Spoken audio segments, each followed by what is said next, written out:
Salut à tous, bienvenue sur Auto Hebdo, on est ravis de vous retrouver pour une nouvelle vidéo et cette semaine je suis accompagné de Cyprien Juillard, notre nouvel expert Formule 1. Comment ça va Cyprien? Très bien, et toi, Michael? Ça va ma foi fort bien, voilà, vous êtes dans un nouveau petit décor. On vous montre un petit peu la rédaction comme ça, au fur et à mesure des vidéos, on essaye de vous faire un petit peu découvrir les coulisses d'Auto Hebdo. Première vidéo d'une série qu'on espère pouvoir faire tout le long de la saison, on va vous prévisualiser un petit peu les différents Grands Prix de la saison 2025, à commencer donc par le premier Grand Prix ce week-end en Australie, à Melbourne. Ça fait plaisir aussi un petit peu, rien contre Bahreïn qui accueille avec brio chaque année l'entame de la saison, mais à cause du Ramadan cette fois-ci, Bahreïn et l'Arabie Saoudite ont un petit peu dévié dans le calendrier, et donc on retrouve l'ouverture de la saison à Melbourne. Avant de parler précisément de ce Grand Prix, Cyprien, c'est quand même toujours sympa d'avoir l'ambiance rentrée des classes comme ça de à l'autre bout du monde. Bah c'est sûr, ce premier Grand Prix très matinal dont on avait un peu perdu l'habitude, mais en tout cas c'est vraiment sympa que la F1 reprenne enfin. Ça faisait 3 mois qu'on attendait ça, donc non, on est vraiment très content de re-assister enfin à un Grand Prix, puis je pense que c'est le cas de tout le monde qui nous regarde. Alors, pour chacun de ces petits briefings qu'on va vous proposer dans cette saison 2025, on va essayer de développer 2-3 thèmes environ, évidemment, pour poser les bases. C'est important avant le début, comme ça, en plus d'une nouvelle saison de Formule 1. Vous pouvez, si vous voulez aller plus loin, bien sûr, n'oubliez pas le guide Auto Hebdo, toujours disponible pendant encore quelques semaines en kiosque. Il y a absolument tout dedans, dont évidemment Lewis Hamilton chez Ferrari et plein d'autres choses. Les avis aussi de Julien Simon-Chautan, ancien ingénieur notamment chez Sauber Alfa Romeo, qui explique chacun des 24 circuits qui seront visités par la Formule 1 cette saison. Premier enjeu quand même de ce Grand Prix, je l'évoquais justement ici, Lewis Hamilton qui débute donc sa carrière en rouge chez Ferrari. Cyprien, comment est-ce que tu vois cette première course pour lui? Parce que ça fait maintenant 12 mois qu'on en parle sans arrêt, il va enfin être dans des séances compétitives contre les autres, ça y est, maintenant la piste va parler. Oui, je pense que c'est quelque chose qu'on attend tous, puisque on parle beaucoup de toutes les premières choses que fait Lewis Hamilton depuis qu'il est arrivé chez Ferrari, son premier jour, son premier roulage, sa première séance officielle. Il y a eu énormément de choses comme ça dont on a parlé, et là, pour la première fois, on va pouvoir parler de son premier Grand Prix. Donc c'est un moment qui est très attendu, c'est quand même le plus grand champion en termes statistiques, en tout cas, de l'histoire de la Formule 1. L'écurie la plus titrée, c'est le mariage du siècle. C'est un terme qui n'est pas galvaudé, pour le coup.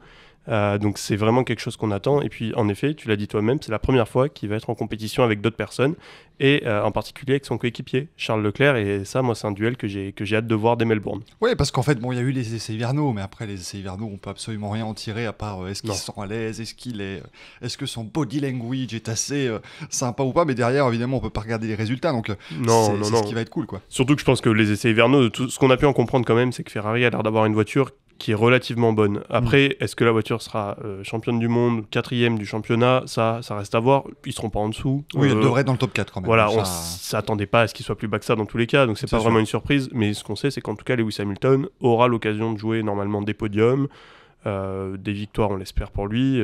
Voilà, mais en tout cas, non, ces essais, il n'y a pas eu vraiment de leçons, mais on a vu un Lewis Hamilton, moi j'ai trouvé vraiment épanoui, heureux. J'ai eu l'impression qu'il avait retrouvé cette envie d'être là.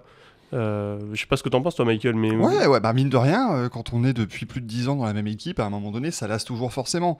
Je défie quiconque de rester plus de 10 ans. Alors après, on a des footballeurs qui ont fait ça, des Francesco Totti qui ont fait toute leur carrière dans la même équipe, mais en Formule 1, je pense que ne serait-ce que voilà, tu arrives à l'usine le matin, il y a une nouvelle personne qui t'accueille par rapport à d'habitude, et encore une fois, rien contre les liens qui unissent à Bono chez Mercedes, mais voilà, juste de pouvoir parler à quelqu'un, avoir un œil nouveau, ça te donne forcément envie d'y aller un peu plus.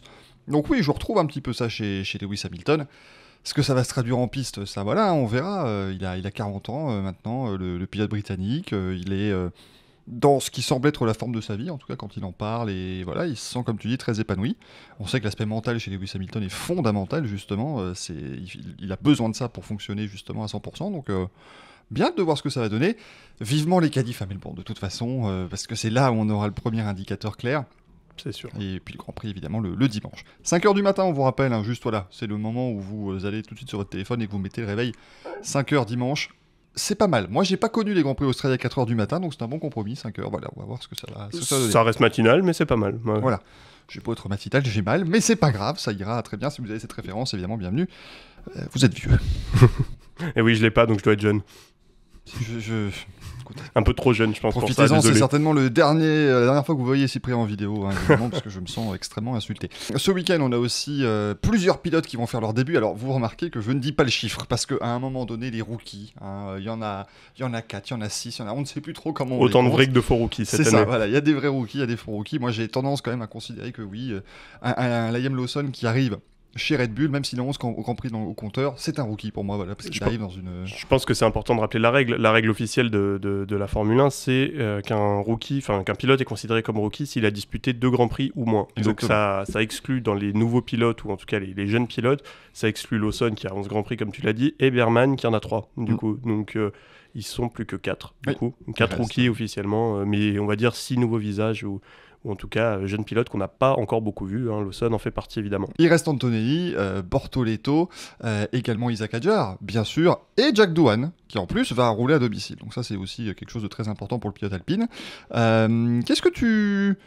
Qu'est-ce qu'elle t'inspire, cette classe de rookies? Alors, sachant que l'an dernier, on n'en a pas eu, donc forcément, déjà, c'est un peu mieux. Mais beaucoup nous en disent que du bien, hein, finalement, de cette nouvelle vague de rookies qui arrive en Formule 1, parce qu'effectivement, ils ont été assez étourdissants en Formule 2 pour certains, et même encore avant pour d'autres. Je pense que là, on a retrouvé une vraie nouveauté sur ces grilles.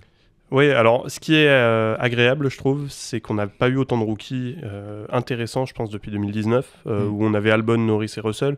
Ouais. Depuis, il y a eu Piastri, qui a été ce qu'il est devenu, un pilote exceptionnel. Mais Vainqueur, là, on a vainqueur de Grand Prix, on le rappelle. Hein. Vainqueur du Grand Prix. Mais là, on a vraiment une promotion avec plusieurs pilotes qui peuvent devenir des futurs grands. On a Bortoleto qui vient de gagner la F3 et la F2, qui lui, je pense, va avoir une saison plus compliquée, puisque normalement, Sauber... sera la plus mauvaise équipe du plateau. Ça, c'est une des certitudes qu'on peut avoir après les essais. Ouais, ça va être compliqué pour eux, ça c'est sûr. De toute façon, on s'attendait pas vraiment à autre chose de leur part, malheureusement. Mais voilà, on a Hadjar qui peut montrer de très belles choses, vice-champion de F2. Doohan qui arrive dans un contexte plus difficile. Donc lui, typiquement, je vais être très attentif à ses premières courses parce que je pense qu'il en aura peut-être pas beaucoup d'autres. Oui, ça peut être ses premières et ses dernières, malheureusement. C'est pour ça. Jack Doohan, ouais. Et d'un autre côté, je me dis que ça peut être une très belle surprise parce qu'il est très menacé par Colapinto, évidemment. On en parle énormément, on lui en parle aussi énormément. Et c'est un jeune pilote qui a l'air d'avoir la tête sur les épaules, qui a l'air aussi sûr de lui, sûr de sa force. Et donc peut-être qu'il peut mettre le doute dans l'esprit de Flavio Briatore et devenir un très bon coéquipier de Pierre Gasly. Voilà, donc lui, je vais le suivre avec attention. Et puis évidemment, tu l'as dit, Andrea Kimi Antonelli de Mercedes. Je pense que lui, on l'attend tous enfin de voir ce qu'il vaut. Ouais, on va voir ce que ça donne. Et puis Isaac Hadjar, quand même, hein, notre cher pilote Oui, français qui fait ses débuts. Et puis lui, pour le coup, il arrive l'esprit détendu, tranquille. La Racing Bulls m'a pas particulièrement impressionné, on va dire, sur les essais hivernaux, mais c'est pas non plus une mauvaise chose, vous savez, pour être un rookie. Je pense que Andrea Kimi Antonelli, il peut avoir aujourd'hui une voiture exceptionnelle, ce qui va lui faire un début à la Hamilton avec des podiums, des machins, ou une voiture délicate, mais où il doit quand même performer devant. Et en fait, c'est bête à dire, mais je pense que quand tu es loin de ton équipier avec une voiture qui domine, un peu comme Oscar Piastri parfois l'an dernier, il faut le dire, on te pardonne peut-être plus de choses que si la voiture est la 4e force du plateau et que si tu es à 3 dixièmes, tu te retrouves 12e, par exemple. Et là, ça devient beaucoup plus compliqué. Donc, faudra voir comment ça va se passer pour lui. Oui, surtout que c'est pour ça que je pense que le rookie qui a la meilleure situation, c'est Bortoleto. Ah, lui, de toute façon, on n'attend absolument rien de lui. Exactement. On n'attend rien de son équipe. Aucune pression. C'est parfait pour apprendre. Je m'attends même pas à ce qu'il batte Hülkenberg, parce que pour moi, c'est quand même une plutôt bonne référence, on va dire. En tout cas, pour ce niveau au fond de grille. Si un jour il commence à se battre pour les podiums, là, ce sera peut-être plus compliqué de citer Nico Hülkenberg en référence. Mais voilà, lui, on s'attend pas à ce qu'il le batte. Maintenant, s'il se prend une seconde d'eau tous les week-ends, ça va quand même se voir. Bien sûr. Logan Sargent était dans une position tout aussi confortable chez Williams, et il en a fait les frais. Donc voilà, il faut quand même réussir à être assez proche, mais je m'attends pas à ce qu'il soit... S'il est à 3 dixièmes d'Hülkenberg, je trouverais que c'est pas mal. Parce qu'en plus, Hülkenberg en qualif, c'est pas mauvais non plus. Donc voilà, c'est des objectifs qui peuvent se fixer comme ça. Ça peut effectivement l'aider. Doohan, comme tu as dit, dans une position intenable. Et puis bon, Liam Lawson et Oliver Berman, eux, après, ont déjà un petit peu cette expérience de la F1, donc ils vont peut-être avoir un peu plus de facilité. Oui, puis Lawson, il bénéficie quand même j'ai l'impression, d'un contexte un peu plus favorable que ses prédécesseurs chez Red Bull. On lui a clairement dit Red Bull lui a clairement dit qu'ils n'attendaient pas de lui de concurrencer Verstappen, ce qui a un peu fait défaut à ses prédécesseurs qui, eux, ont parfois voulu... un peu trop vite peut-être aller défier leurs coéquipiers. Donc lui, il va falloir qu'il soit, je dirais plus ou moins dans les chronos de Pérez l'an dernier, en tout cas au début, c'est-à-dire à 4, 5 dixièmes. Voilà, alors Pérez, en effet, lui, ça faisait tâche. Lawson, c'est un rookie. on lui pardonnera, va quand même falloir qu'il progresse au fil de la saison, mais il a une position plutôt assez confortable aussi. Adjar a une position plutôt confortable aussi, parce que je pense que personne s'attend chez Red Bull à ce qu'il batte Tsunoda tout de suite. On l'a vu avec Lawson, Lawson n'a pas battu Tsunoda. Il a quand même été promu. Il a quand même été promu. Donc voilà. Alors par contre, Tsunoda, je trouve que c'est une bonne référence, parce que c'est un pilote qui a quand même battu ses 3 derniers coéquipiers. Il a battu Lawson, il a battu Ricciardo et avant ça De Vries. Il n'était pas ridicule face à Pierre Gasly, loin de là. Non, surtout les dernières saisons. Ouais. Donc non, je pense que lui, c'est un bon test. Un Yuki Tsunoda, c'est un bon test, sachant que les premières rumeurs disent que peut-être qu'en 2026, il irait là au monde à part, donc chez Aston Martin potentiellement. Donc voilà, ça peut permettre aussi d'évoluer sans trop de pression, en se disant, même si je le bats pas forcément, s'il s'en va, il y a toujours un baquet de libre dans l'équipe, et donc je pourrais rester pour une saison de plus.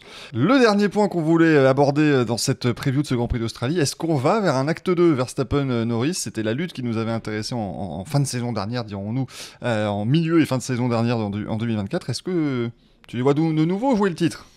Alors, je pense que contrairement à ce qu'on pourrait penser au premier abord, je vois plus Norris jouer le titre que Verstappen. Enfin, en tout cas, Norris c'est pas impossible. Et McLaren ont fait forte impression. Donc, on a l'impression que c'est eux les favoris cette année, que ça va être eux qui ont la voiture à battre. Norris a un avantage sur son coéquipier. On imagine, en tout cas pour le moment, que ça va être lui le leader et plutôt lui en position de se battre. Verstappen, j'attends de voir. Mais Verstappen, je trouve quand même que ces dernières années, il a montré qu'avec une voiture au moins équivalente, voire des fois un peu inférieure à ses rivaux, il arrive toujours à maximiser le nombre de points. Donc je pense qu'au final, même s'il a la 3e voiture du plateau comme l'an dernier en fin d'année, il va être là. Et je pense du coup que oui, on va avoir un nouveau duel Norris-Verstappen avec peut-être les Ferrari, peut-être Oscar Piastri, voire soyons fous, George Russell. Je crois pas trop Liam Lawson et Antonelli pour des raisons évidentes. On s'attend pas à eux, Mais non, je pense que ça peut encore être un beau duel McLaren-Red Bull et puis Norris-Verstappen du coup. Ouais, ça donne envie de toute façon, et ça donne envie à suivre cela tout le week-end. Ce sera évidemment sur Auto Hebdo à des horaires matinaux, mais vous aurez les résumés des différentes séances, les qualifications de la course en direct commenté. Si jamais vous êtes réveillé de bonne heure, pas endormi très tard, réveillé de bonne heure évidemment, vous n'allez pas faire la fête samedi soir pour Quelle drôle d'idée. Sortir de boîte de nuit pour le départ du Grand Prix. C'est absolument... Personne n'a jamais fait ça. Non, de la jamais. Donc je ne pense que ce ne sera pas fait clairement. En tout cas, on vous fera suivre tout cela bien sûr, et on en parlera lundi dans l'Outlab, votre podcast. Merci beaucoup Cyprien, et puis à la prochaine. Merci Michael, à bientôt.